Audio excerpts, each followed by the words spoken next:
this is really weird, but we were dropping off a rental, and we're in a really industrial area in one of the outlying, kind of where we live, and I was just sitting there in the truck, and I noticed that this little abandoned lot was like covered in awesome stuff, so it's really weird, but I was like, let's do an herb walk. So, yeah, just kind of look around. It's just like this old abandoned area, but if you look at it, I'm going to do the herb walk real quick. There's some amazing looking, super healthy, very green and very enormous.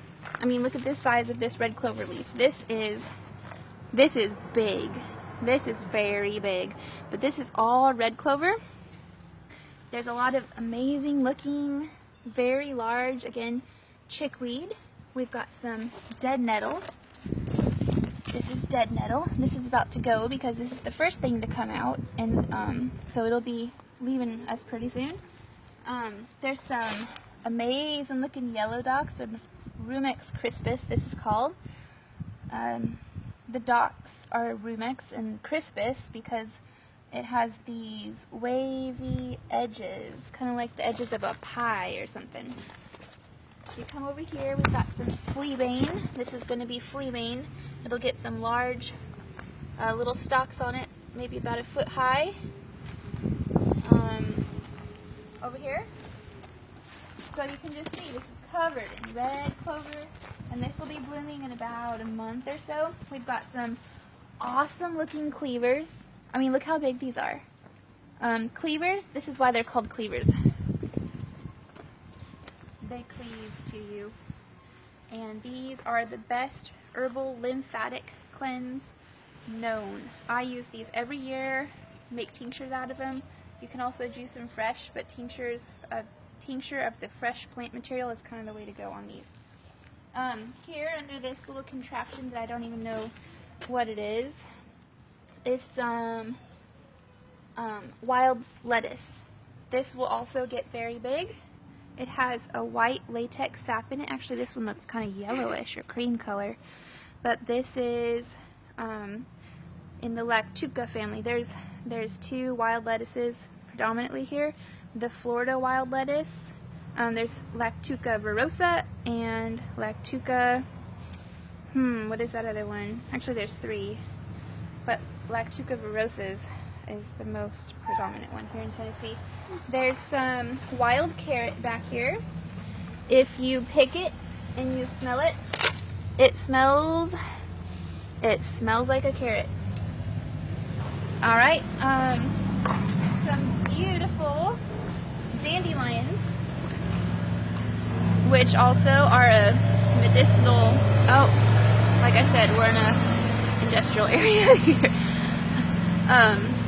Very good for your kidney and your liver, great cleanse, very nutritive also. And I think the last thing I wanted to show you was the plantain that's over here. There's two types of plantain that grow around this area. This is Plantago lanceolata. It has a lanced leaf, a lance-shaped leaf. The other one is Plantago major, and that has more of a, I think I see some, nope, that's also just a big, humongous lanceolata, lance leaf plantain. And this is very astringent, used topically, primarily to heal wounds and antiseptic and antibacterial. And the best thing about it is, oh, and this little guy growing in here is vetch. This is in the pea family. And I eat these little shoots. They taste just like pea shoots. And they will get a pretty purple flower on them. And those were used in controlling erosion along roadsides. So now you can see it a lot of different places. But here, if you grab a little handful of plantain and you wad it up like this, and you get stung by something, or you have a cut or a scrape, the best thing to do, a lot of people chew it, but I have something against spit. Like, spit grosses me out. So what I do is I wad it up and I I mash it up in a circle. Mash it up in a circle. And it takes a minute. Keep mashing it, keep rolling it. Oh, and all of a sudden, look what just happened. I'm getting this amazing green juice. And there's so much juice, I can squeeze it out. And that juice, you put it on a sting, and I am highly allergic to stings, to the formic acid in stings.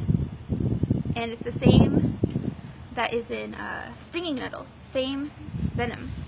So what you do is you just put it on your sting. You could put it like this, you could just hold that on there, and I'm telling you, it'll make that sting go way down. If you're not allergic to stings, it will actually make it disappear entirely within a couple of minutes. I've seen it happen on my daughter. She got stung about 6 times. And I couldn't even tell she got stung within just a few minutes of rubbing that all over her back. So that is my tour of this abandoned, crazy place. I hope you enjoyed. You'll probably find a lot of these things. Oh, there's also, I don't know any uses for it, but this is Speedwell. I think it's very pretty. Speedwell. And over here in this creepy place, oh, here's someone off to go over there, is some cut leaf wild geranium. Okay, and I think that concludes my tour of the abandoned lot